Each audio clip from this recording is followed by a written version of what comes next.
Welcome back. Let's start the study without wasting of time.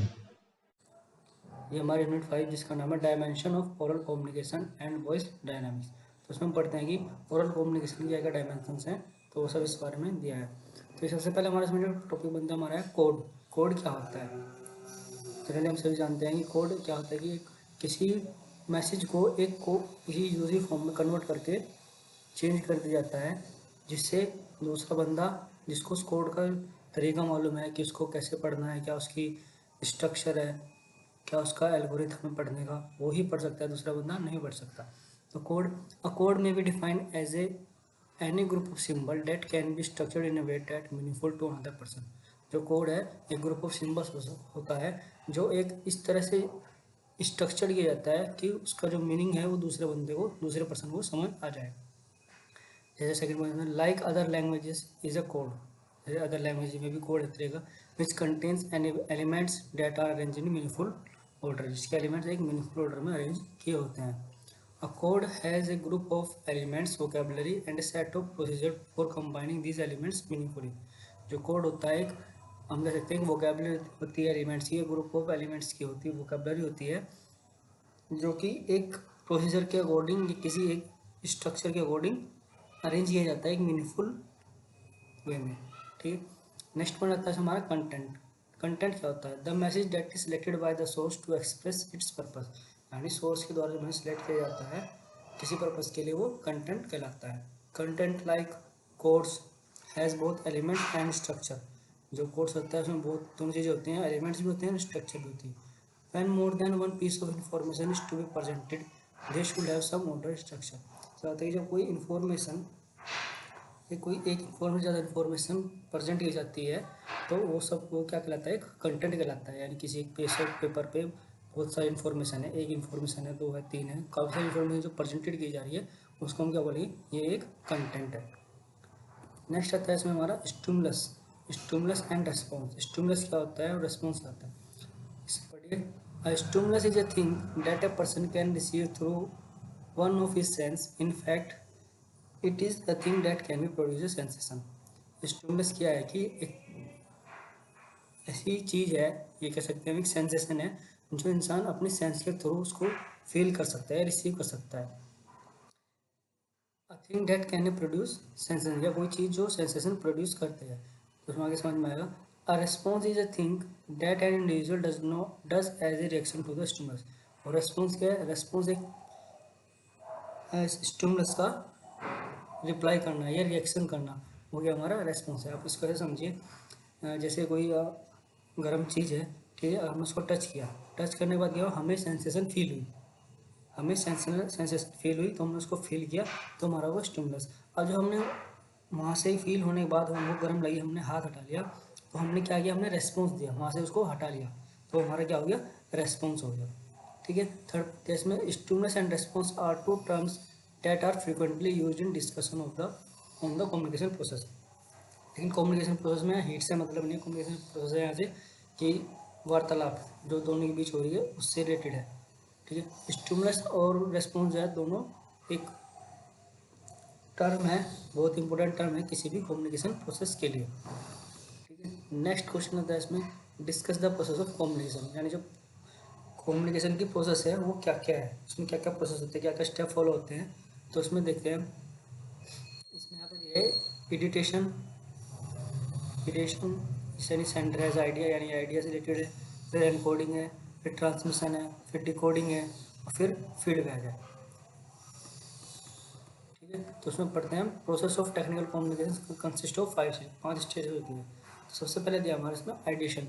Ideation क्या होता है? ठीक है, यानी विचार, विचार का उत्पन्न होना या बनना, या किसी कोई थॉट्स क्रिएट होना, वो हमारा आइडिएशन में कहलाता है। तो सबसे पहले क्या होता है ideation? It means formation of idea और सिलेक्शन ऑफ मैसेज। यानी आइडियाज का फॉर्मेशन होना या किसी मैसेज को सिलेक्ट करना। The scope of ideation is generally determined by the Sanders. जो आइडिएशन होता है कौन सिलेक्ट करता है या कौन डिटरमाइन करता है? वो सेंडर, जो सेंडर होता है, भेजने वाला होता है, वो उसको सिलेक्ट करता है। On the base of knowledge, experience, ability, purpose of communication. ठीक है, ये सब इसमें इंक्लूड होते हैं। Message, third point, message generally have two kinds of content. Message में जनरली 2 टाइप के कंटेंट होते हैं। नंबर 1 ये दिया है लॉजिकल। लॉजिकल बने these message consist of factual information. इसमें क्या होती है, फैक्ट से रिलेटेड इन्फॉर्मेशन होती है जो लॉजिकली होते हैं, उनका कुछ ना कुछ लॉजिक होता है आपस में, ठीक है। सेकंड इसमें emotional, these message consist of feeling and emotion. In message में क्या होता है कि फीलिंग्स होती है, इमोशंस होते हैं। जैसे कोई दो पर्सन है, उन दोनों के बीच जो फीलिंग्स हैं किसी तरह की, लव फीलिंग है, एंगर फीलिंग है, तो उसमें फीलिंग्स टाइप होता है। और जो लॉजिकल है उसमें किसी चीज़ के बारे में लॉजिकली मैसेज होता है, ठीक है, या फिर टेक्निकली कह सकते हैं हम। नेक्स्ट पॉइंट आता है हमारा एनकोडिंग। एनकोडिंग क्या होती है, अब आइडिया हमारा बन गया, आइडिया हमने सोच लिया हमें क्या आइडिया सामने वाले को डिलीवर करना है, क्या मैसेज डिलीवर करना है, वो हमारा प्रिपेयर है, अब उसको करना एनकोड। एनकोड करना है, एनकोडिंग में क्या होता है, it is the process of changing the information into some form of logical and coded message. क्या होता है कि जो हमारे इन्फॉर्मेशन हमारे तैयार हुई है आइडिया के थ्रू, उसको एक लॉजिकल या कोडेड मैसेज में प्रिपेयर करना, वो क्या कहता है, हमारा एनकोडिंग कहलाता है, ठीक है। तो उसमें कुछ स्टेप्स है, क्या क्या होते हैं एनकोडिंग में। नंबर है सिलेक्टिंग लैंग्वेज, लैंग्वेज सेलेक्ट करना, ठीक है, हमें किस लैंग्वेज में से एनकोड करना है। It is essential for effective coded, choose a common language for a verbal communication by which receiver easily decode. क्या होता है कि एक ऐसी लैंग्वेज को हम चूज़ करते हैं वर्बली कम्युनिकेशन में जो ईजिली रिसीवर को समझ आ जाए, या ईजिली जो हमारा रिसीवर है उसको डिकोड कर सके। हमने किसी ऐसी लैंग्वेज में कन्वर्ट कर दिया अपना मैसेज जो सामने वाले को नहीं आता, सब हमें चाइनीज़ में कन्वर्ट करके दे दिया, ठीक है, लेकिन सामने वाला चाइनीज़ नहीं जानता, तो वो हमारे मैसेज को उसको कन्वर्ट करके नहीं समझ पाएगा, ठीक है। बी पॉइंट आता है selecting and appropriate communication form, ठीक है, अप्रोप्रिएट फॉर्म सिलेक्ट करनी पड़ती है कम्युनिकेशन की। It form largely depend on the sender and receiver relationship, ये सेंडर और रिसीवर के रिलेशनशिप पर डिपेंड करता है, ठीक है। सी पॉइंट इसमें selecting a medium of communication, यानी एक कम्युनिकेशन का मीडियम सेलेक्ट करना पड़ता है, किसके थ्रू किस बेस पे हम कैसे बात करेंगे, ठीक है। तो क्या कम्युनिकेशन का मीडियम होगा इसमें, there are three basic option for sending interpersonal message. फिर तीन बेसिक ऑप्शन है, जैसे स्पीकिंग, हम बोल के अपना मैसेज डिलीवर कर सकते हैं, राइटिंग और non verbal sign and symbol, या फिर हम कह सकते हैं body movement, facial expression etcetera. ये सब क्या हमारे मीडियम ऑफ कम्युनिकेशन है एनकोडिंग के वो। फिर आता है हमने मैसेज हमारा क्रिएट हो गया एडिशन में, ठीक है, थॉट क्रिएट हो गया, उसको हमने एनकोड कर दिया, ठीक है, किस लैंग्वेज में भेजना है, सिंबल में भेजना है, जैसे उसको सामने वाले को सेंड करना है, एनकोडिंग होगी हमारी। उसके बाद आता है हमारा ट्रांसमिशन, वो जब वो ट्रैवल करेगा, ट्रांसमिशन करेगा, तो ट्रांसमिशन में क्या है, it refers to the flow of message over the chosen channel, ठीक है, मैसेज का एक चैनल से चैनल फ्लो होना वो क्या कहलाता है, ट्रांसमिशन कहलाता है। इट इन्वॉल्व्स, इसमें क्या क्या इन्वॉल्व होता है, नंबर फर्स्ट प्रॉपर टाइम यानी when to communicate, proper place where to communicate, proper way how to communicate, ठीक है। Number third channel of transmission can be internet, fax, telephone, courier service, television etcetera. ये channel of transmission हो सकते हैं, कौन कौन से इंटरनेट के थ्रू हो सकता है, फैक्स हो सकता है, टेलीफोन हो सकता है, ये सब इनके थ्रू हम अपना मैसेज को ट्रैवल करा सकते हैं। होता है हमारा डिकोडिंग, हमारा मैसेज बन गया, सेंड इनकोडिंग हो गया, ट्रैवल भी हो गया, सेंड हो गया, अब आगे उसका डिकोडिंग, रिसीवर के पास पहुंच गया, उसको डिकोड करना है। डिकोडिंग में क्या है, decoding is the process of converting A message into thoughts, यानी जो मैसेज आया है उसको हमने उसको थॉट्स में या जिस फॉर्म में उसको सेंड किया उसको हम उसमें कन्वर्ट कर लिया, डिकोड कर लिया, ठीक है। The process of decoding involves interpretation and analysis of the message, ठीक है। उसमें क्या होता है, डिकोडिंग प्रोसेस में क्या होता है, जो मैसेज भेजा है हम उसको एनालाइज करते हैं, ठीक है, क्या मैसेज भेजा है, कैसे उसको, क्या उसकी फॉर्म है, तो उसको हम समझने की कोशिश करते हैं कुल मिला के। Third point decoding involves reading and understanding, वही पॉइंट जो मैंने बताया, डिकोडिंग में होता है रीडिंग होती है या अंडरस्टैंडिंग होती है जो भाई सामने वाले भेजा है, of written communication, listening and understanding of the oral communication, उसको अंडरस्टैंड करना या सुनना, ये क्या कहलाता है, डिकोडिंग कहलाता है। फिर डिकोडिंग के बाद हमारा नेक्स्ट स्टेप 5 फीडबैक या रिस्पॉन्स। अब हमें मैसेज मिल गया, हमें समझ आ गया, अब हमें उसके प्रति कोई प्रक्रिया भी करनी होती है, उसका रिस्पॉन्स भी देना होता है, कोई फीडबैक भी देना होता है, क्योंकि जब तक हम उसका फीडबैक नहीं देंगे सामने वाले को कैसे पता लगेगा कि जो उसने हमको मैसेज डिलीवर किया है वो हमें समझ आया है या नहीं आया है। तो इसमें नेक्स्ट बनता है रिस्पॉन्स या feedback. Response is the last stage of the communication process, ठीक है, लास्ट स्टेज होती है कम्युनिकेशन प्रोसेस की। इट इज एक्शन और reaction of the receiver to the message, यह जो सेंडर ने जो मैसेज भेजा है एक्शन का एक रिएक्शन हो सकता है रिसीवर की तरफ से। Response is the key to communicate, it have the sender to know that the message was received and understand, ठीक है। एक रेस्पॉन्स जो है की है कम्युनिकेट की, जो मदद करती है जानने में कि रिसीवर को हमारा मैसेज समझ आ गया है कि नहीं है। इसमें नेक्स्ट टॉपिक बनता है डिस्क्राइब की एट्रीब्यूट्स ऑफ प्रोनाउंसिएशन एटीट्यूड। क्या क्या एट्रीब्यूट्स है प्रोनाउंसिएशन की, तो उसमें देखते हैं की attributes of pronunciation attitudes are. Number 1, make eye contact while speaking. जब हम बात कर रहे होते हैं हमें आई कॉन्टैक्ट रखना चाहिए। This will not only give us confidence but will also inspire other to listen. ये सिर्फ हमें कॉन्फिडेंस ही नहीं देती, सामने वालों को इंस्पायर भी करती है। Second point, try to make voice sound pleasing and soft. जो हमारी वॉइस है उसको प्लीजिंग यानी सॉफ्ट और आरामदायक ऐसी बनानी चाहिए सामने वालों को सुनने में अच्छा लगे, यानी मीठी आवाज़ होनी चाहिए, जैसे हम कहते हैं कोयल की आवाज़ है, ठीक है। ऐसे कोयल की आवाज़ है नहीं आज के टाइम में किसी की, सबकी आवाज़ ऐसी हो रखी है क्योंकि सबको सब अपने मूड के अकॉर्डिंग ही बात करते हैं, ठीक है। जैसा मूड वैसी आवाज़, वैसे ही बातें। आगे हम पढ़ेंगे, वो भी आएगा इसमें, फॉलिंग ऑफ टोन या राइजिंग ऑफ टोन, ठीक है। तो थर्ड पॉइंट दिया इसमें, do not speak in monotonous. Monotonous voice, monotonous का मतलब होता है एक लय सी में बोलना, लय सी में बोलना, ठीक है। जैसे कोई गीत गा रहा हो इस तरीके से बोलना, या अंदर ही अंदर बुड़बुड़ाना। This might have a sleepy effect on the audience. Change the modulation of the voice proportionally. क्या होता है कि हमें तो मोनोटोनस वॉइस यूज नहीं करनी चाहिए, ये एक स्लीपिंग इफेक्ट डालती है ऑडियंस पे, ऑडियंस सोने लगती है एक तरीके से, आवाज़ को सुन के बोर होने लगती है। या फिर हम ये कहना चाहिए जो जो हमारी वॉइस है वो हमें उस तरह रखनी चाहिए जैसी ओकेशन है, जिस तरह की कंडीशन है उसके अकॉर्डिंग अपने आवाज़ को रखना चाहिए, उस तरह से हमें बोलना चाहिए अकॉर्डिंग टू द सिचुएशन, ठीक है। फोर्थ पॉइंट बनता है, if even if feeling nervous never show it to the audience, just slow down your speech and remain calm. क्या होता है अगर आप नर्वस फील कर रहे हैं कोई स्पीच देते हुए, वार्तालाप करते हुए, तो ऑडियंस जो सामने जो आपको सुन रही है उसको फील नहीं होने देना चाहिए कि आप नर्वस फील कर रहे हैं। तो ऐसी कंडीशन में आप क्या कर सकते हैं, आप अपनी स्पीच को थोड़ा स्लो डाउन कर ले और थोड़ा शांत हो जाए और कंटिन्यू करते रहे, ठीक है। अगर आप नर्वस फील कर रहे हैं तो आपको सामने वाले को शो नहीं करना है कि आप नर्वस फील कर रहे हैं, इससे बैड इम्पैक्ट जाता है। नेक्स्ट पॉइंट आता है, not mumble and speak clear, ठीक है। मैंने बताया अभी मोनोटोनस, इसी तरह से मम्बल मम्बल मतलब बुदबुदाना, ठीक है। आपको बुदबुदाना नहीं है, साफ साफ बोलना है, यानी वर्ड बोलते हैं कर देते हैं या हम कर देते हैं, मतलब जो भी आप वर्ड कह रहे हो वो सामने वाले को डायरेक्ट समझ आना चाहिए कि इसने क्या वर्ड बोला है, ठीक है। Use the words which are clear to understand, ठीक है। ऐसे वर्ड यूज करने चाहिए जो सामने वाले को समझने में क्लियर हो।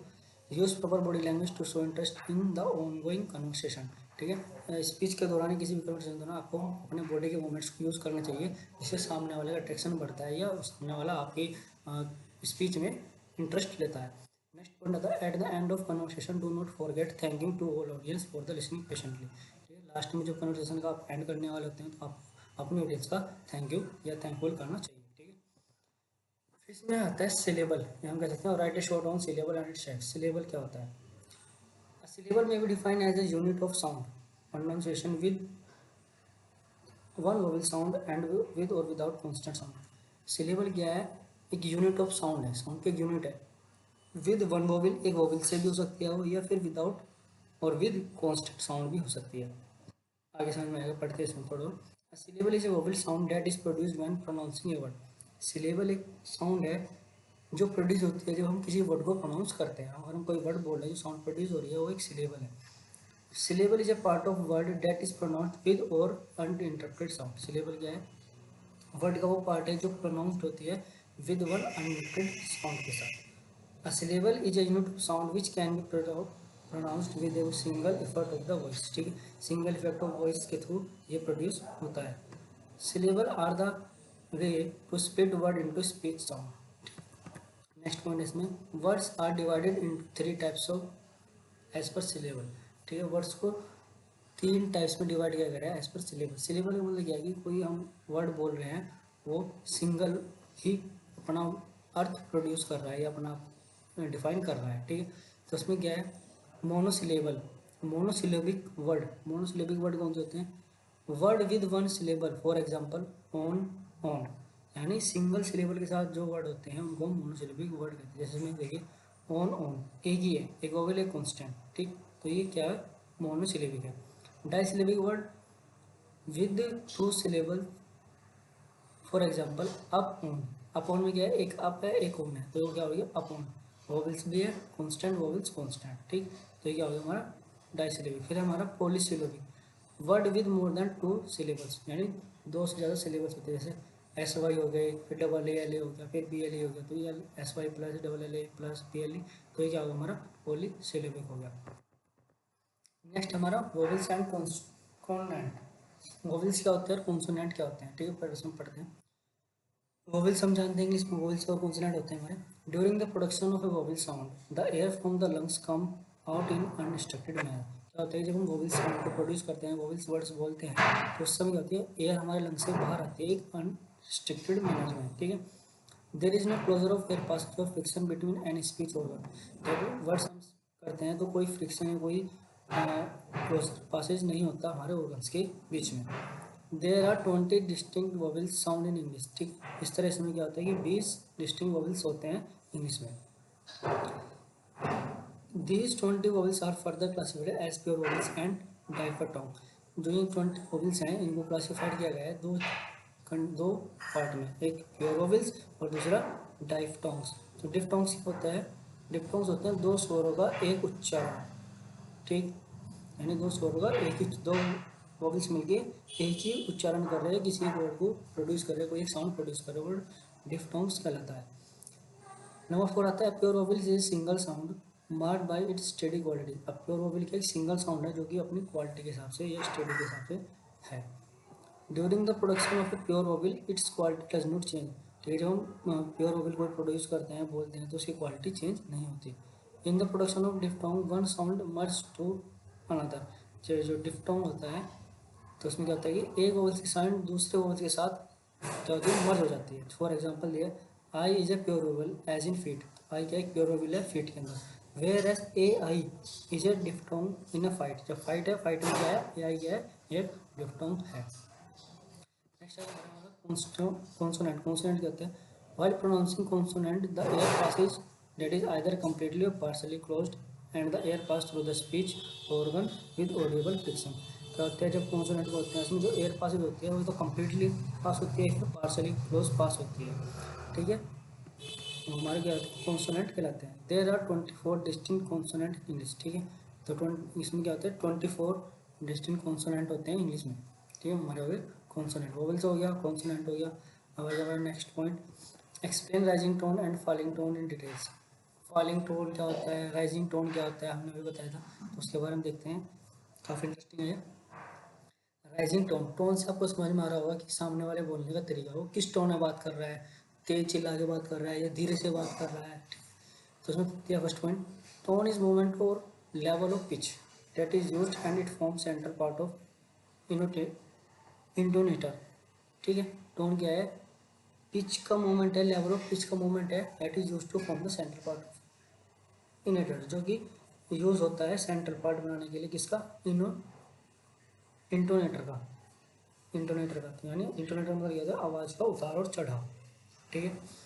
When we are engaged in normal speaking with someone, the tone and pitch of our voice constantly changing depending on our mood। जब हम किसी से बातें कर रहे होते हैं और एंगेज रहते हैं, काफ़ी समय से बात कर रहे होते हैं लगातार, तो क्या होता है हमारी जो वॉइस की पिच है वो कॉन्स्टेंटली चेंजेस होती है डिपेंडिंग ऑन अवर मूड, हमारे मूड के अकॉर्डिंग। फॉर एग्जाम्पल इसमें दिया है, for example if we are angry while speaking with somebody, we can express our anger by just calling his name in a very high pitch।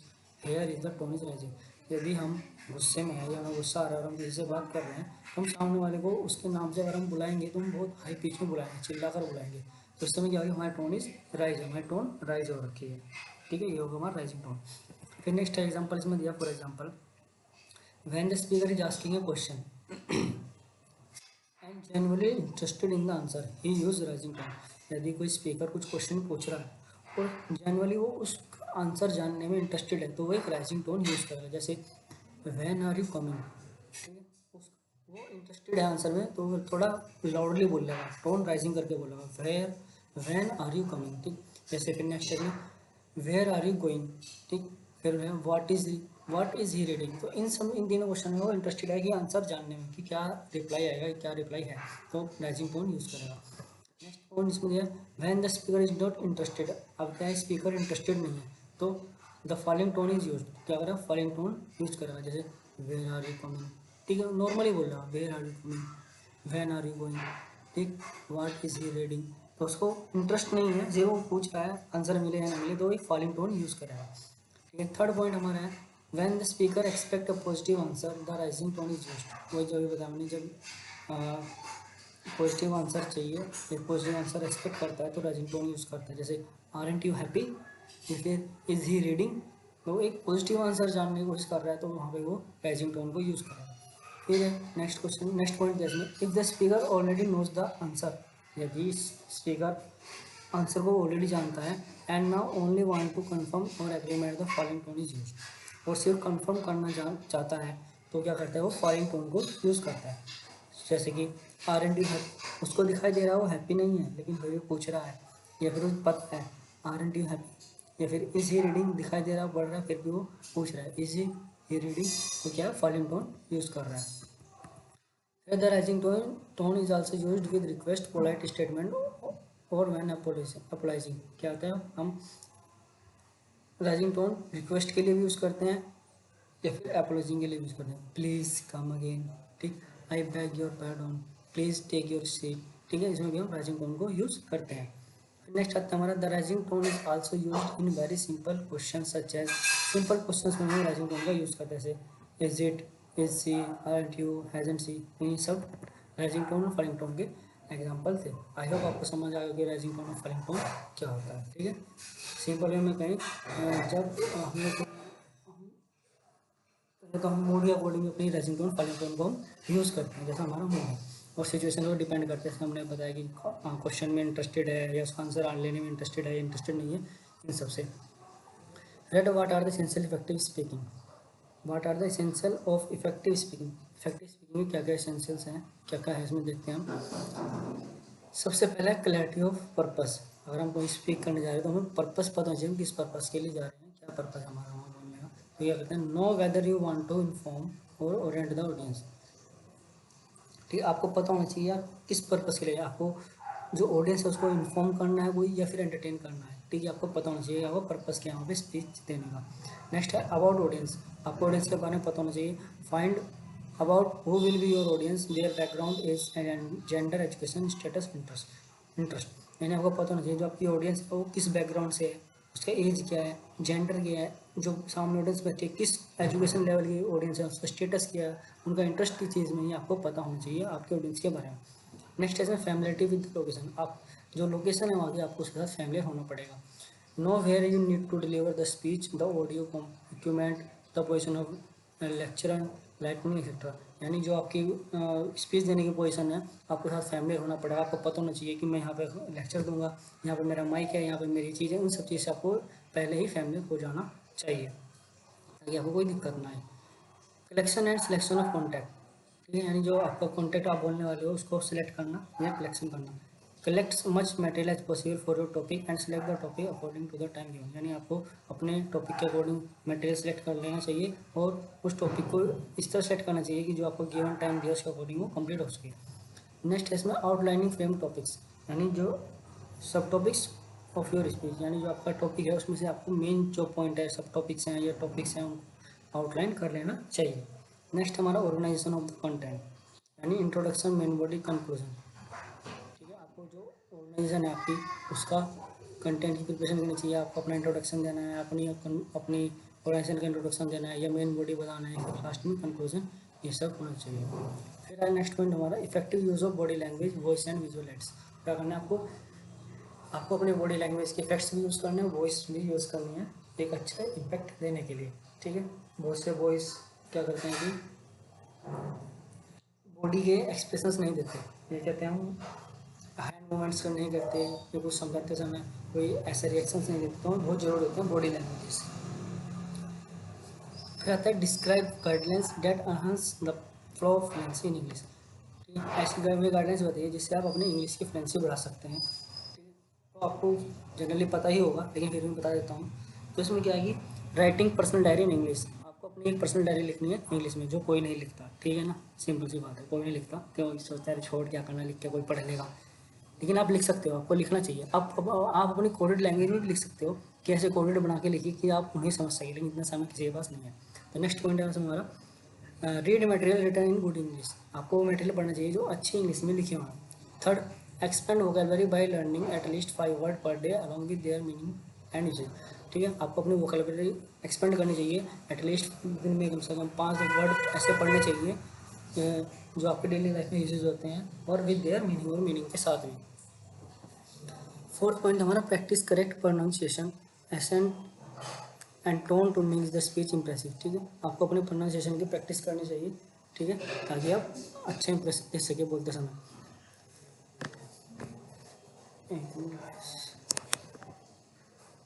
फिर इसमें हमारा next point आता है learn from mistakes. ठीक है, आपको अपने मिस्टेक से सीखना चाहिए, जो आप गलतियाँ कर रहे हैं आपको उनसे सीखना चाहिए, उनको रिमूव करना चाहिए। नेक्स्ट पॉइंट है concentrate on your idea rather than your appearance, the impact your are creating etcetera. तो है ना, आपको अपने आइडिया पर ज़्यादा कंसंट्रेट करना चाहिए देन योर अपीयरेंस। बहुत से जगह स्पीच देते समय अपने अपीयरेंस पे ध्यान देते रहते हैं, मेरी शर्ट ऐसी होगी, या मेरी बेल्ट ऐसी होगी, या मेरा बटन ऐसा हो गया, मैं स्वेट में गीला हो गया। तो उस चीज़ से ज़्यादा आपको अपने आइडिया पर कंसंट्रेट करना चाहिए। ठीक है, क्योंकि अगर आप अपने अपीयरेंस पे ध्यान देंगे तो सामने वाले को डिस्टर्ब करेगा, सामने वाला आप में इंटरेस्ट नहीं लेगा। फिर हमारा नेक्स्ट पॉइंट आता है read aloud the passage from book और magazine that you enjoy reading. ठीक है, आपको पैसेज पढ़ने चाहिए, जोर जोर से पढ़ने चाहिए, जो आपको मैगजीन में से आप पढ़ रहे हैं और आपको एंजॉय दे रहे हैं, यानी जो भी पैसेज आपको एंजॉय दे रहे हैं आपको उसको थोड़ा लाउडली पढ़ना चाहिए अपनी इंग्लिश की इन्फ्लुएंस में बढ़ाने के लिए। Watch please movies to understand the manner of speaking conversation English. क्या होता है कि आपको इंग्लिश मूवीज़ देखनी चाहिए, इंग्लिश मूवी देखने आप कुछ वर्ड उनके वर्ड्स पकड़ेंगे, ठीक है, उनका बोलने का तरीका पकड़ेंगे कि किस तरह बोल रहे हैं, तो आपको इंग्लिश मूवीज़ देखनी चाहिए, चाहे वो कैसे भी हो। ठीक है, think in English what you have done और what you are going to do.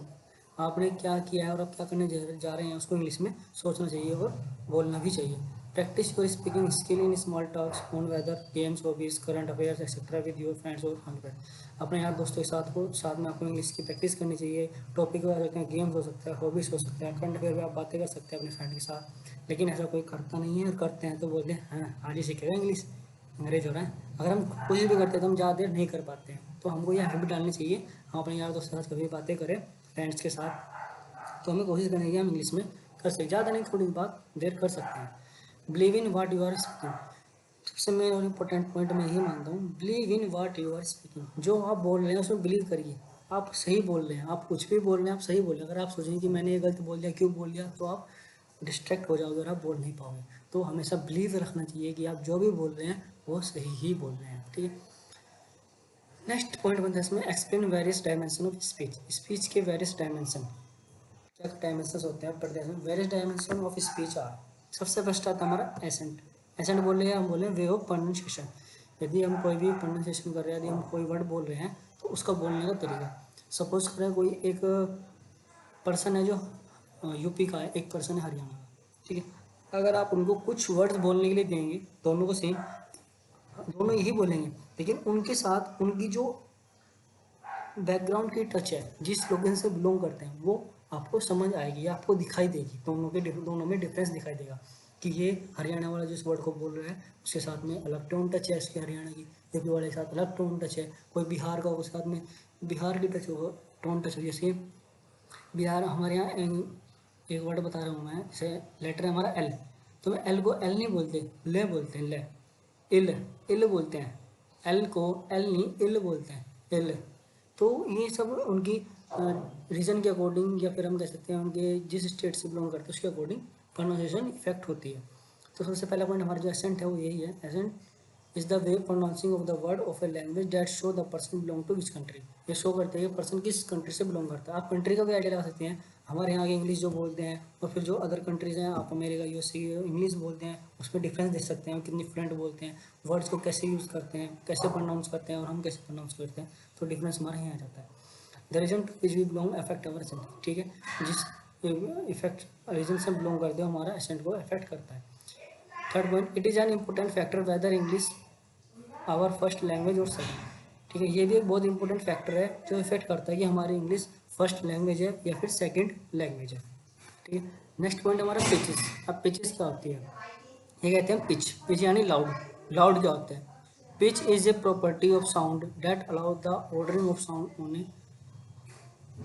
On A frequency latency. Pitch क्या है, साउंड की प्रॉपर्टी है जो कि अलाउ करती है कि जो हमारी स्केल है साउंड का कितना है, ज़्यादा होगा या कम होगा। ठीक है, ज़्यादा होगा तो हमारी पिच यानी आवाज़ साउंड ज़्यादा होगी, कम होगा तो कम साउंड हमारी कम होगी। तो पिच एक स्केल है जो लाउडनेस को डिफाइन करता है लेटेंट स्केल पे। Pitches are compared as higher and low. Pitch को हम हायर और लोअर के थ्रू कंपेयर कर सकते हैं, हाई पिच है, लो पिच है। The rise and fall of voice conveys various emotion. जो हमारी वॉइस है उसका राइज होना या फॉल होना एक मैसेज को या इमोशन को कन्वे करता है, ठीक है। यदि हम कोई सीरियस बात कर रहे हैं या कोई इमोशनल बात कर रहे हैं तो हम थोड़ा फॉलिंग टोन में बात करेंगे, ठीक है। इमोशन सपोज आप किसी को, अपने फ्रेंड को या किसी दोस्त को समझा रहे हैं कुछ चीज़, या कुछ ऐसी घटना हो गई है, तो आप बहुत ही लाइटली या फॉलिंग टोन में बात करेंगे क्योंकि इमोशंस हैं वहाँ पे। और जब आप हंस रहे हैं या कुछ मजाक कर रहे हैं तो आपकी टोन हाई होगी, तो ठीक है, ये डिफरेंस है। A well-balanced speech result in clear and effective tone. It helps us to avoid being monotonous. वह जो पिच है वो हमारी मोनोटोनस जो एक्टिविटी है मोनोटोनस वाली उसको भी अवॉइड करने में हेल्प करती है। नेक्स्ट पॉइंट हमारा रिथम। रिथम क्या होता है, या फिर हम कह सकते हैं रिदम, लय, ठीक है। Sound pattern achieved by using stress in word. कुछ वर्ड पे हम स्ट्रेस करके हम एक साउंड पैटर्न क्रिएट कर सकते हैं। यदि कोई मेन वर्ड है उसको हम थोड़ा खींच के बोलेंगे, या फिर कोई मेन वर्ड नहीं है उसको हम क्विकली बोलेंगे, तो हमारा क्या होता है, स्ट्रेस इंस्टेड यूज होती है। तो फर्स्ट पॉइंट पढ़ते हैं, rhythm refers to a pattern of sound, ठीक है। पैटर्न ऑफ साउंड को रिफर करता है rhythm. Maintaining rhythm in speech make the speech sound natural and fluent, ठीक है। स्पीच में रिदम को मेंटेन करना साउंड क्या बनाता है, स्पीच को नेचुरल और फ्लुएंट बनाता है। Rhythm is produce by stressed और unstressed word in a sentence. Rhythm कैसे प्रोड्यूस होती है, किसी वर्ड को स्ट्रेस और स्ट्रेस करके। To achieve good rhythm in speaking, we should know which word to be stressed and which are not to be stressed, ठीक है। Good rhythm speak में हमें गुड रिदम मेंटेन करने के लिए हमें पता होना चाहिए हमें किस वर्ड को स्ट्रेस करना है, किस वर्ड को स्ट्रेस नहीं करना है, ठीक है। फिर आता है हमारा इंटोनेशन। इंटोनेशन क्या होता है, in normal speech the pitch of voice goes on changing constantly. क्या होता है, जब हम कोई नॉर्मल स्पीच कर रहे हैं, कोई हमारी स्पीच चल रही है, तो हमारी जो वॉइस की पिच है वो कॉन्स्टेंटली चेंजेस होती है, काफ़ी अप डाउन गोइंग अप या फिर going down, and sometimes remaining steady. कभी कभार क्या होता है, रिमेनिंग स्टेट रहती है। Different pitches of the voice combine to form pattern of pitch variation of tones which together constitute interesting, ठीक है। जो डिफरेंट जो वॉइस की पिचेस आती है वो कंबाइन होकर एक पिच पैटर्न बनाती है जो कि एक इनोटेशन को प्रोड्यूस करता है।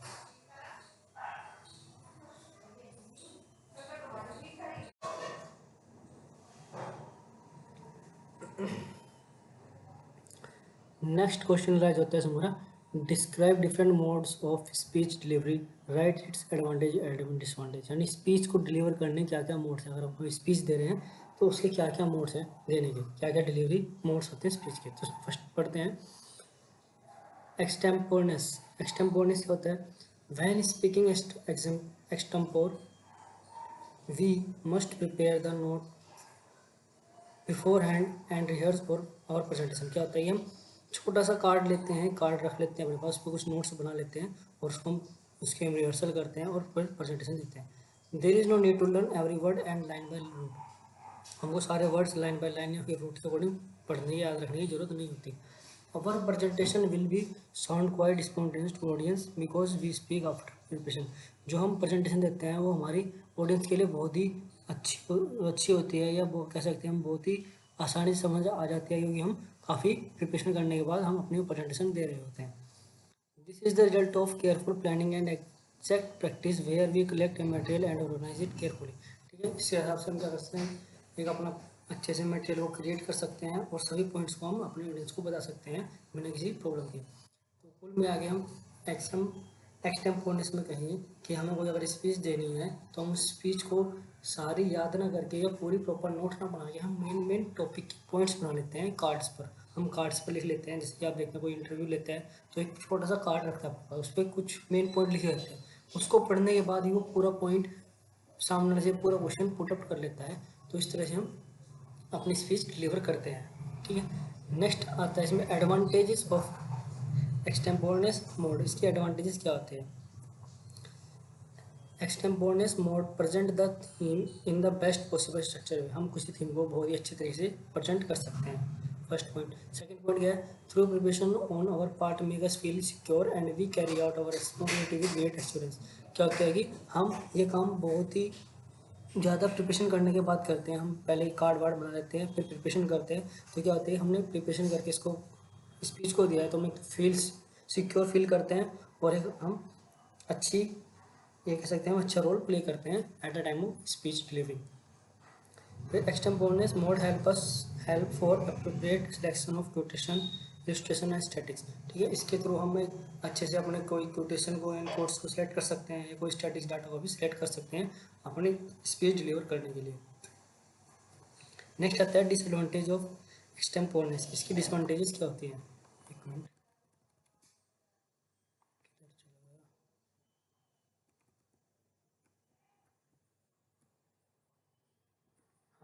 ठीक है। Advantage, disadvantage, if preparation is inadequate we can get lost and find ourselves uncomfortable। यदि हमारी प्रिपरेशन इनएडुकेट होगी तो हम कुछ ना कुछ लॉस कर देंगे और खुद को अनकंफर्टेबल महसूस करेंगे। If we really too much on note card and start reading out from them instead of just consulting them for reference then our speech will loss its spontaneity. क्या होता है कि अगर हम ज़्यादा ध्यान अपने कार्ड पर देंगे या कार्ड के ऊपर ही डिपेंड हो जाएंगे तो हमारी जो स्पॉन्टेनिटी या कंटिन्यूटी बनी हुई है हमारी ऑडियंस के साथ वो ख़त्म हो सकती है। ठीक है, ज़्यादा फोकस उनका नहीं रहेगा। ठीक है, सेकंड आता है हमारा मैन्यूस्क्रिप्ट। मैन्यूस्क्रिप्ट कैसे होती है? मैन्यूस्क्रिप्ट में क्या होता है? हमारा एक्सटेम्पोरेनियस हो गया। मैन्यूस्क्रिप्ट में क्या होता है कि पढ़ते हैं, in manuscript presentation material is written out and we are read to it aloud as possible and clarity. क्या होता है? मैन्यूस्क्रिप्ट में प्रेजेंटेशन में मटेरियल, सारा मटेरियल हमारे पेज पे हमारे पास लिखा होता है और हम उसको हम लाउडली पढ़ते हैं, जितना लाउड हमारे साथ पॉसिबल और क्लियरिटी के साथ। नेक्स्ट पॉइंट होता है इसमें, it is in front of us to read but we should be wise enough to not attempt to read a speech until we have become a professional reader.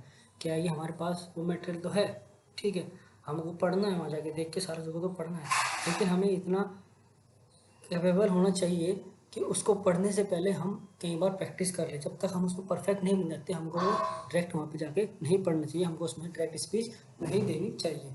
ठीक है, next point है, we could rehearse with a friend or college. हम अपने friends या college साथ में rehearsal कर सकते हैं बिफोर प्रेजेंटेशन या बिफोर स्पीच।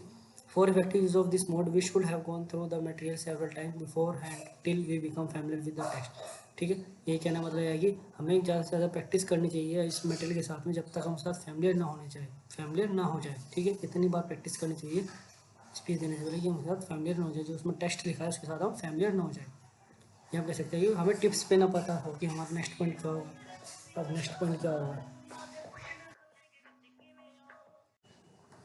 तो नेक्स्ट पॉइंट हमारा, we should know what is written where. ठीक है, हमें पता होना चाहिए कि हमें कहाँ पे क्या लिखा है, उसमें किस लाइन में क्या चीज़ लिखी है, हमें पता होना चाहिए। नेक्स्ट है इसमें एडवांटेजेस ऑफ मैन्यूस्क्रिप्ट मोड। ठीक है, मैन्यूस्क्रिप्ट मोड की क्या क्या एडवांटेजेस हैं? First, it is permanent and accurate record of whatever we have to say. ठीक है, परमानेंट और एक्यूरेट रिकॉर्ड होता है जो हम किसी को कहना चाहते हैं, जो हम अपने स्क्रिप्ट में देना चाहते हैं। ठीक है, ये चेंजेबल नहीं होता। ठीक है, नेक्स्ट पॉइंट दो बार लिखना है, there is no chance of tampering with fact and figure. ठीक है, इसमें कोई चांसेस नहीं है कि जो हमारे फैक्ट जो फिगर हमने लिखी है हमें गलत हो जाए या उसको लिखा कुछ या कुछ और बता दे। जो हमने वो प्रिपेयर कर दिया वही फैक्ट हम सामने वाले को डिलीवर करेंगे, जिसमें फैक्ट के टेम्परिंग होने के कोई चांसेस नहीं है। The matter is organise systematically. जो मैटेरियल है वो सिस्टमेटिकली वे में ऑर्गेनाइज किया गया होता है।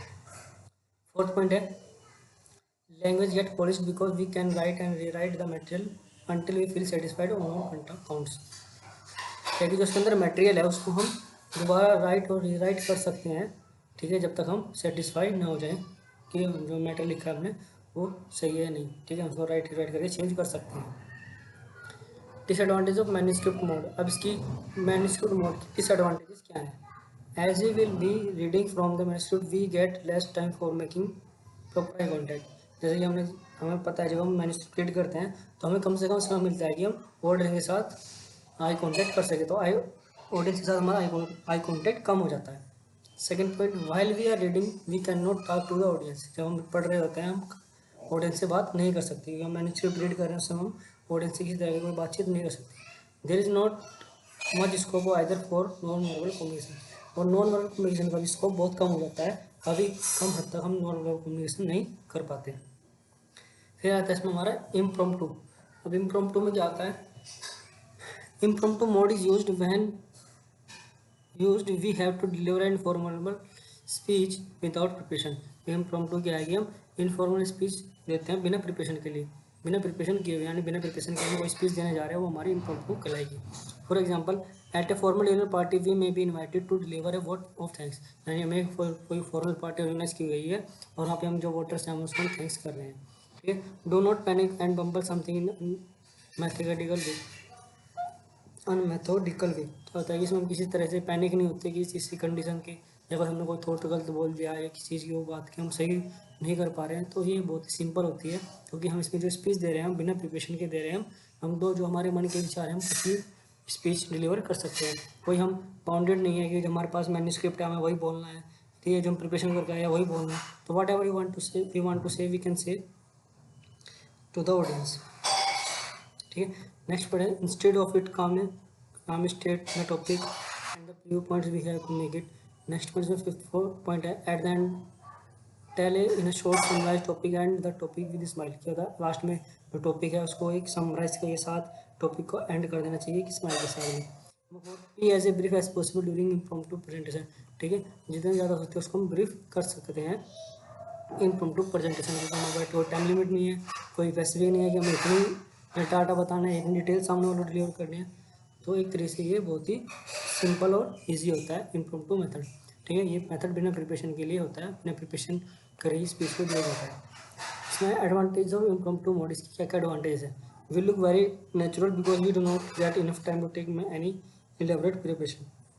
हम बहुत नेचुरल दिखते हैं क्योंकि हमें ना तो कोई टाइम की बाउंडेशन होती है ना किसी चीज़ की लिमिटेड होती है, ठीक है। हम बहुत ही नेचुरल दिखते हैं जब हम प्रेजेंटेशन देते हैं। There is no supplementary material data statistics illustration figure to subordinate the speech, ठीक है। अब जो हमारी स्पीच हम दे रहे हैं उसमें कोई ऐसा डाटा या कोई स्टैटिक या कोई इलस्ट्रेशन या कोई फिगर या कोई थॉट ऐसा नहीं होता जो हमें सिद्ध करना होता है, ठीक। Chances of rambling are very high, various points में भी लॉसेस। क्या होता है रैम्बलिंग के बहुत सारे चांसेस बढ़ जाते हैं क्योंकि हम बहुत सारे पॉइंट भूल भी सकते हैं, छूट भी सकते हैं, ठीक है। ये हमारी क्या है डिसएडवांटेज है एक इसकी।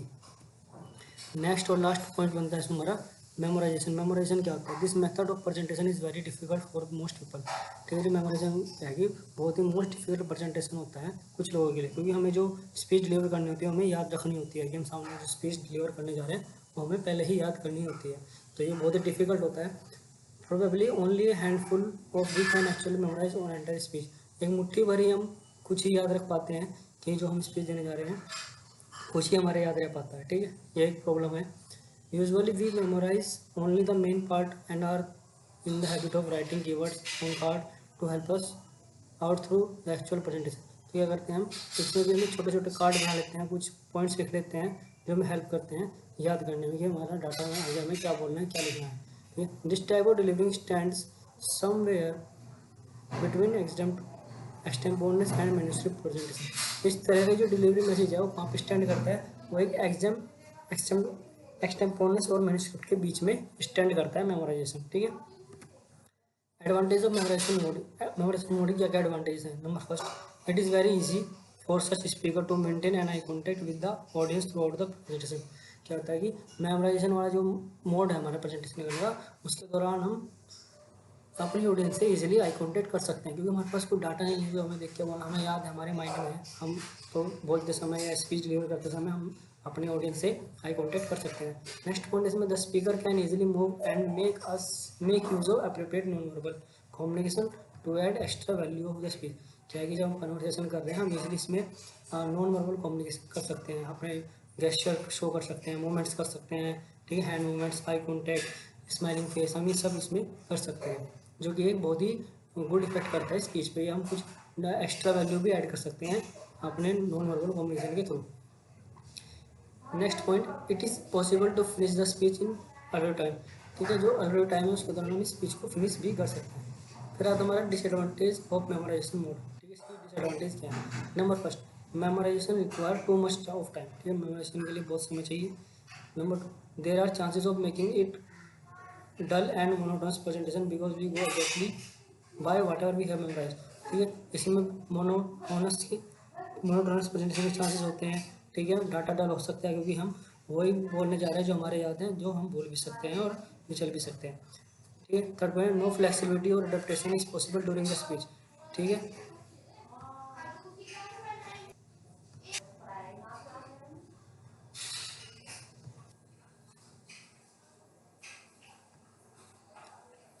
ठीक है, इसमें नेक्स्ट पॉइंट है the speaker get flush flustered if he forgets a word, sentence or a whole paragraph. ठीक है, जो स्पीकर है फ्रस्ट्रेट भी हो जाता है या बहुत कह सकते हैं हम नर्वस भी हो जाते हैं अगर कोई वर्ड, सेंटेंस या पैराग्राफ वो भूल जाता है। ठीक है, नेक्स्ट पॉइंट इसमें differentiate between extempore and impromptu speech. ठीक है, डिफरेंस करना है इन दोनों के बीच में। एक्सटेम्पोर स्पीच में देखते हैं क्या, extempore presentation is the most popular and effective method when carefully prepared. ठीक है, बहुत ही इफेक्टिव मेथड है अगर उसको हम केयरफुली प्रिपेयर करते हैं तो। The impromptu mode is used when we have to deliver an informative speech without preparation. तो इम्प्रॉम्प्टू क्या आएगी, ये भी एक बहुत अच्छा मेथड है इन्फॉर्मेशन डिलीवर करने के लिए विदाउट प्रिपरेशन। ठीक है, बिना प्रिपरेशन के जो हम करते हैं वो इम्प्रॉम्प्टू स्पीच कहलाता है, और जो प्रिपरेशन के बाद करते हैं वो हमारा एक्सटेम्पोर स्पीच कहलाता है।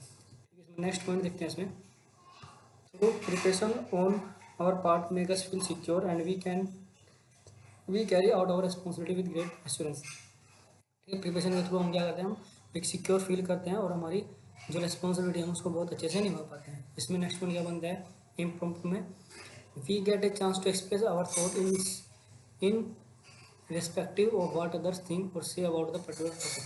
ठीक है, इसमें हमें चांस मिलता है कि हम अपने थॉट्स और अपने एक्सप्रेस को प्रेजेंट कर सकते हैं। हमें मैटर नहीं करता कि सामने वाले क्या सोच रहे हैं या फिर क्या हमारा टॉपिक था, तो हम अपने व्यूज़ और अपने विचार हम इसमें एक्सप्रेस कर सकते हैं।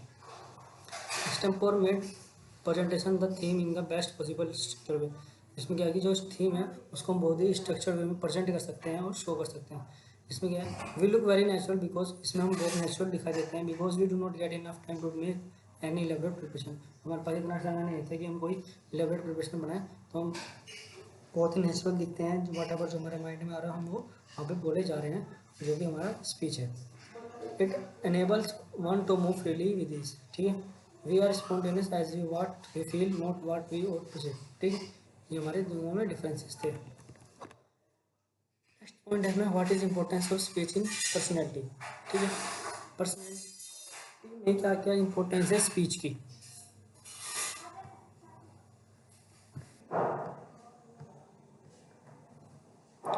ठीक है, जो पढ़ते हैं what is the importance of speech in personality, तो उसमें दिया in personality development the importance of speech is divided into two parts.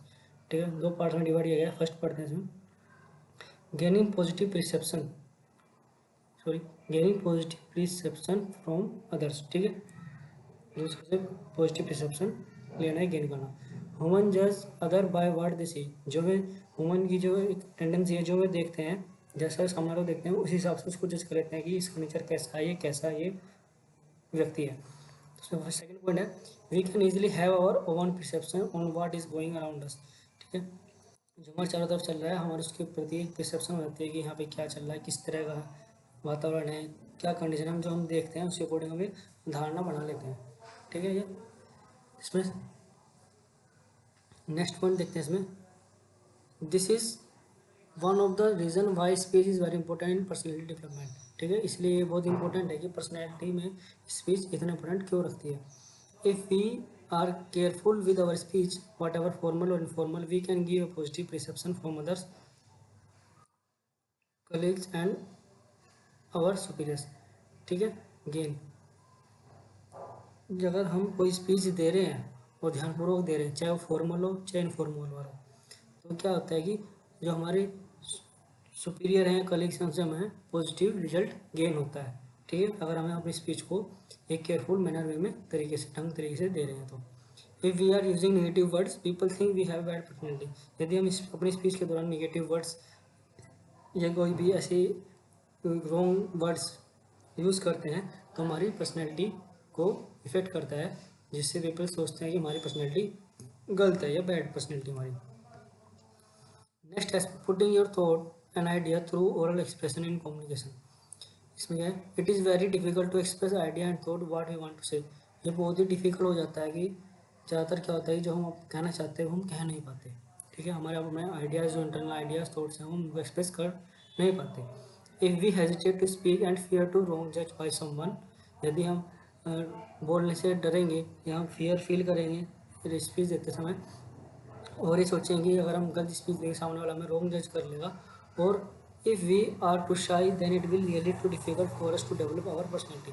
और हम यदि हम शाय फील करेंगे तो ये हमारे लिए बहुत ही डिफिकल्ट हो जाएगा अपनी पर्सनैलिटी को डेवलपमेंट करने के लिए, हमारी पर्सनैलिटी डेवलप नहीं हो पाएगी।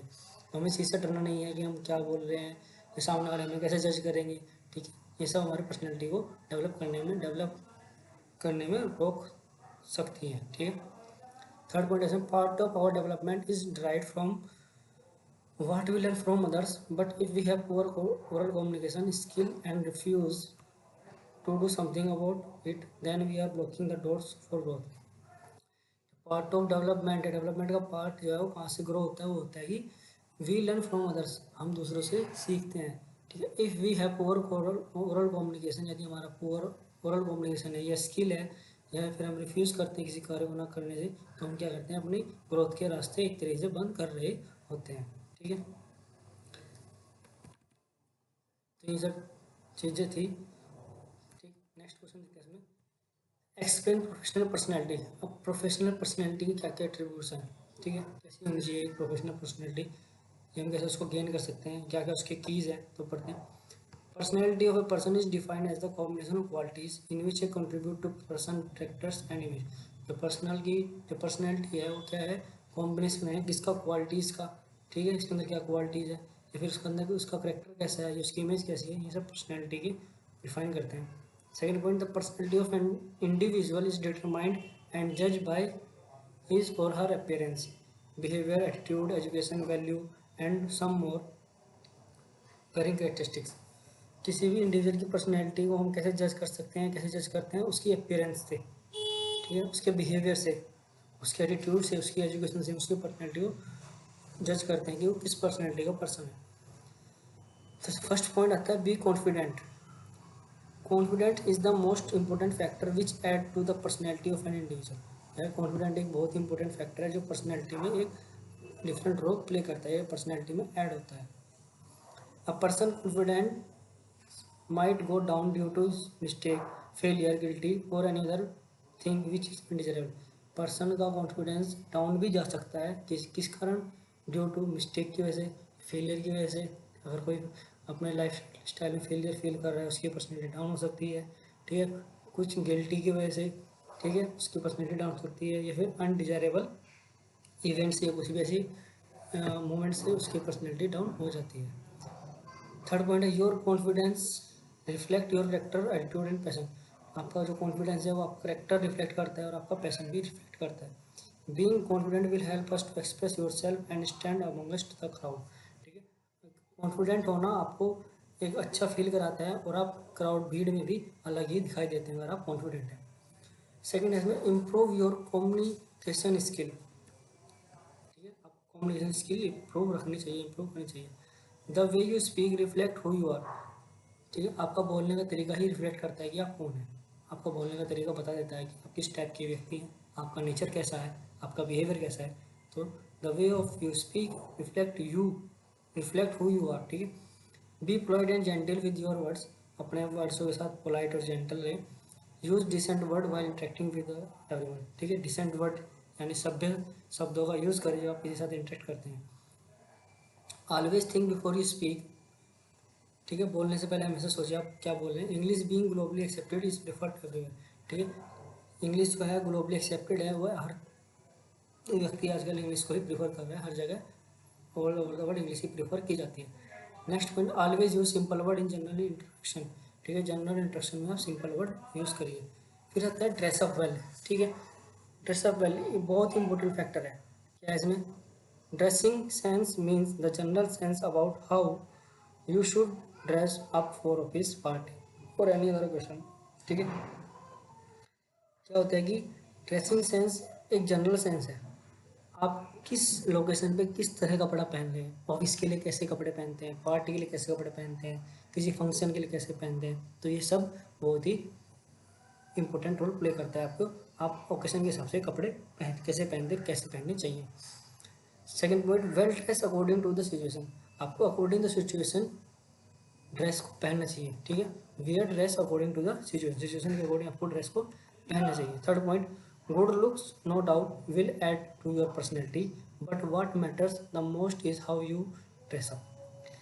सिंपल सी बात है, गुड पर्सनैलिटी आपकी जो गुड लुकिंग है आपकी वो पर्सनैलिटी में ऐड होती है। अभी पर्सनैलिटी अच्छी लगेगी अगर आप गुड लुक हो, ठीक है, मस्कुलर हो, ठीक है, ब्यूटीफुल फेस है, ठीक है, तो पर्सनैलिटी ऑटोमेटिकली ऐड हो जाती है, पर्सनैलिटी हमेशा ऑटोमेटिक बूस्ट हो जाती है उस चीज़ से।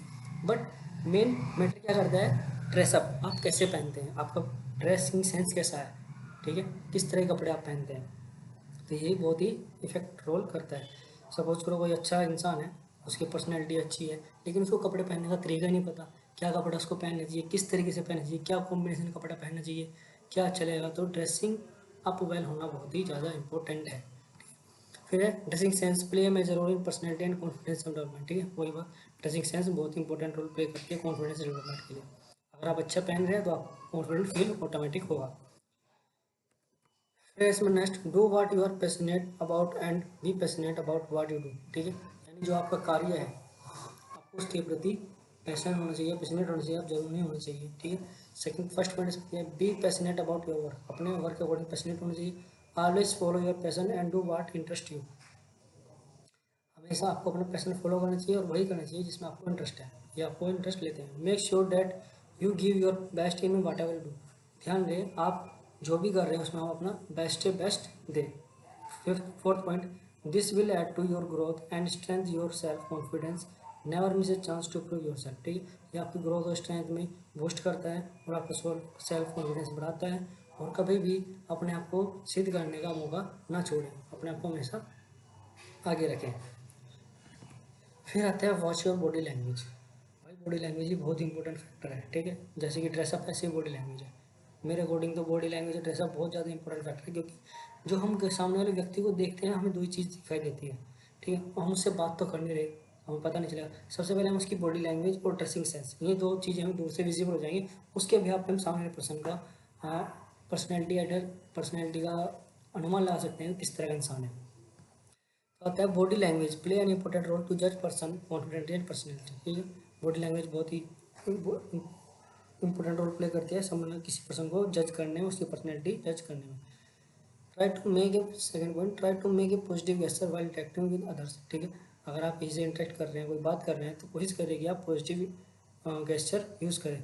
Third point, this show that you are comfortable with while a discussion, ये क्या शो करता है कि आप कोई डिस्कशन कर रहे हैं तो आप उसके साथ कंफर्टेबल है और इंटरेस्टिंग है। Fourth point, studies reflect that 75% of our communication happen non verbally, studies क्या रिफ्लेक्ट करती है, स्टडीज़ से क्या अनुमान है कि जो कम्युनिकेशन है 75% हमारे क्या है, नॉन वर्बली होता है। Fifth point, your gesture play vital role while interacting with other, वही बात, आपका गेस्चर बहुत इंपॉर्टेंट रोल प्ले करता है जब आपके साथ इंटरेक्ट करते हैं। फिर आता है development leadership quality, six point है development leadership quality, a good leader is believed to have a good personality, good leader believe करता है कि वो अच्छी पर्सनैलिटी हो, ठीक। Leadership skill do not mean how well you give order to your subordinate, leadership का मतलब यह नहीं है कि आप अपने सबऑर्डिनेट को कैसे ऑर्डर देते हैं, क्या ऑर्डर देते हैं, इसका मतलब ये नहीं है लीडरशिप का। थर्ड पॉइंट है it means how will you can manage your subordinate to accomplish a particular task, leadership का मतलब यह है कि आप अपने सबऑर्डिनेट को कैसे उत्साहित करते हैं या उनको कैसे मोटिवेट करते हैं किसी भी टास्क को कंप्लीट करने के लिए। Fourth point, express yourself and always do as you say, हम अपने आप को एक्सप्रेस करें और हमेशा वो करें जो आपने कहा है, जैसा आपने कहा है कि कोई कार्य मैं इस समय में इतना कर दूंगा, उसको हमेशा पूरा करें जैसा आपने कहा है। फिर आता है बी ऑप्टिमिस्टिक, ठीक, ये भी बहुत इंपॉर्टेंट फैक्टर है अकॉर्डिंग टू मी, ठीक, ऑप्टिमिस्टिक होना बहुत ज़रूरी है। Have a positive outlook towards everything, ठीक, first point, have a positive outlook towards everything, यानी किसी भी चीज़ के प्रति हमेशा पॉजिटिव नज़रिया रखिए कि हाँ ये पॉजिटिविटी होगी, इसमें निगेटिविटी मत सोचिए। Second point, nobody want to be around a person who is negative and complaining all the time, कोई भी व्यक्ति किसी ऐसे पर्सन के पास रहना, ऐसे पर्सन के साथ रहना नहीं चाहेगा जो हमेशा निगेटिविटी सोचता हो, ठीक, या फिर किसी चीज़ में हमेशा पॉजिटिव तो पहले सोचते नहीं, उसके बारे में निगेटिविटी विचार पहले बना लेता है। थर्ड पॉइंट, हालांकि किसी भी चीज़ के प्रति पॉजिटिव नेगेटिव दोनों थिंकिंग होनी बहुत ज़रूरी है, अगर आप किसी चीज़ की पॉजिटिव साइड देख रहे हो उसकी नेगेटिव साइड भी सोचनी ही चाहिए, ठीक है, क्योंकि every coin has two side, ठीक है, जिस चीज़ अगर पॉजिटिव रेट है उसका नेगेटिव भी होगा, आपको सोचना चाहिए लेकिन आपको हमेशा पॉजिटिव ही प्रीफर करना चाहिए। Third point, use positive statement like I can do it, ऐसे पॉजिटिव स्टेटमेंट यूज़ करिए जैसे मैं कर सकता हूँ, I can do it, I always have a choice, expect good things from the future, ठीक है, तो ये हमेशा पॉजिटिव रहना चाहिए। कहता है बी ए पेशेंट लिसनर, ठीक है, ये भी अच्छा है। ठीक है, आपको एक अच्छा लिसनर बनना चाहिए। अगर कोई कुछ बता रहा है तो पहले उसकी बातें ध्यान से सुननी चाहिए। फर्स्ट पॉइंट था कि हाँ, listening is a very essential part of communication. Listening क्या है, बहुत ही एसेंशियल पार्ट है कम्युनिकेशन का। ठीक। Second point, this will help you to see things from the eye of the other. ये आपको मदद करता है क्या करने में, कि आप जो दूसरे की आंखें हैं, दूसरे के प्रति जो दूसरा व्यक्ति देख रहा है उस चीज़ को आप उसके नज़रिए से देख सके। लिसनिंग ये काम करता है। ठीक है, आप सुन रहे हैं, सुनने का मतलब यह है कि जो कहना चाह रहा है, जो कह रहा है, ये जिस नज़र से किसी चीज़ को देख रहा है, आप भी उस चीज़ को उस नज़र से देख सके और आप ध्यान से सुनते हैं। Third point, mental presence is a must be a good listener. Mental presence बहुत ही जरूरी है गुड लिसनर के अंदर। ठीक है, यानी मेंटली वहाँ पे प्रेजेंट होना चाहिए। सपोज हम बैठे हैं, लेक्चर चल रहा है, कुछ भी मोटिवेशन स्पीच चल रही है, हम फिजिकली बैठे हैं लेकिन मेंटली हम कहीं हो रहे हैं। कहीं हो रही है का मतलब कहीं हो रही है। ठीक है, तो मेंटली प्रेजेंस भी होना बहुत जरूरी है। Fourth point, try to get away from try to get away from any possible distraction while taking to your family member, friend and co-workers। ठीक है, इसमें नेक्स्ट पॉइंट अब देखते हैं हम, बी ए गुड लर्नर। ठीक है, नाइन्थ पॉइंट में क्या है, हमेशा गुड लर्नर होना चाहिए, ये भी बहुत इंपॉर्टेंट है। Good learner skill is an individual और हाईली डिजायरेबल। ठीक है, किसी इंडिविजुअल के अंदर गुड लिसनिंग की एक्टिविटी बहुत ही जरूरी होती है कि उसको कुछ नया सीखने की ललक होनी चाहिए। सॉरी, लिसनर नहीं, learner. Second point, you should always have to zeal to learn new things while at work. आप अगर कहीं भी वर्क पे हैं तो आपके अंदर कुछ भी नया सीखने का बहुत उत्साह होना चाहिए या ललक होनी चाहिए कुछ भी नई चीज़ सीखने के लिए हमेशा। Do not let your self repeat the same mistake learn from दम।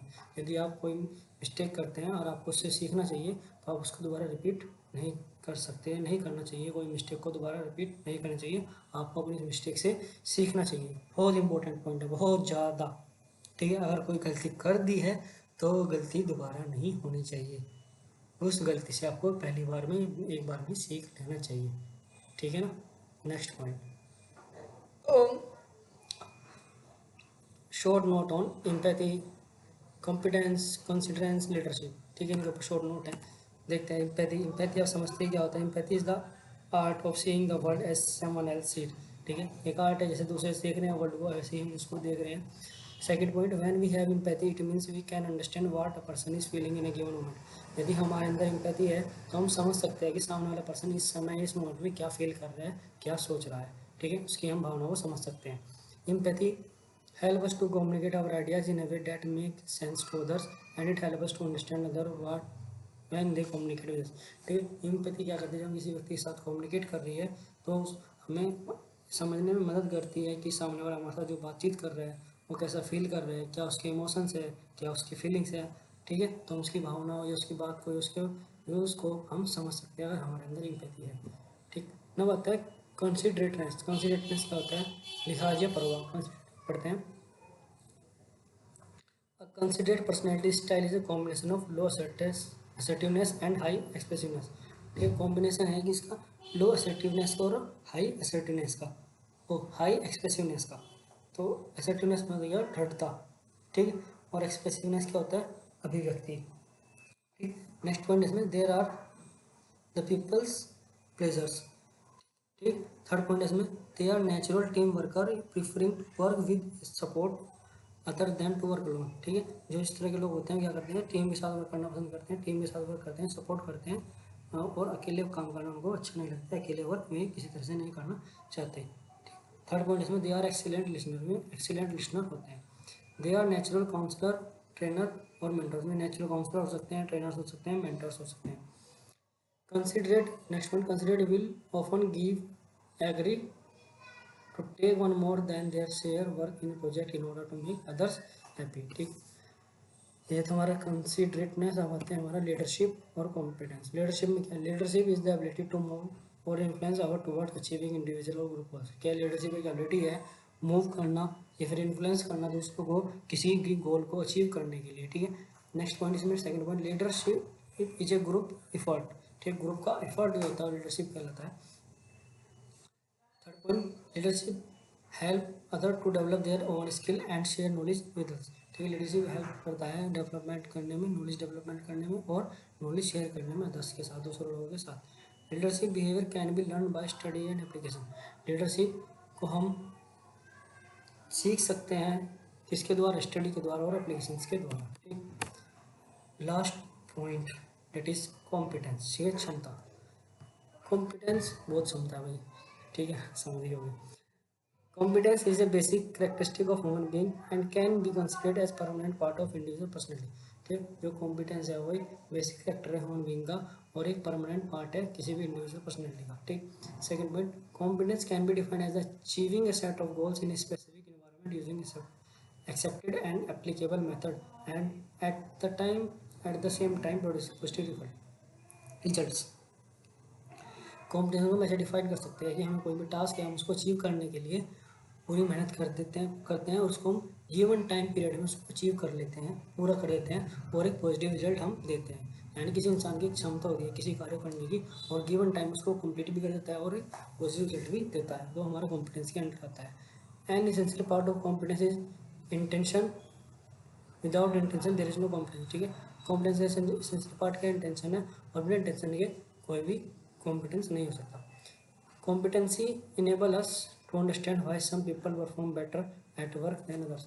ठीक, कॉम्पिटेंसी क्या है, इनेबल करती है, समझने में आसानी करती है कि why some people perform better at work than others. जो पीपल हैं वे कैसे अच्छा कार्य कर रहे हैं दूसरों के मुकाबले। कॉम्पिटेंसी ये समझने में मदद करती है, क्षमता। ठीक है, तो ठीक है, यहाँ तक का ये एंड हो गया। रिमेनिंग नोट्स आपको नेक्स्ट वीडियो मिल जाए।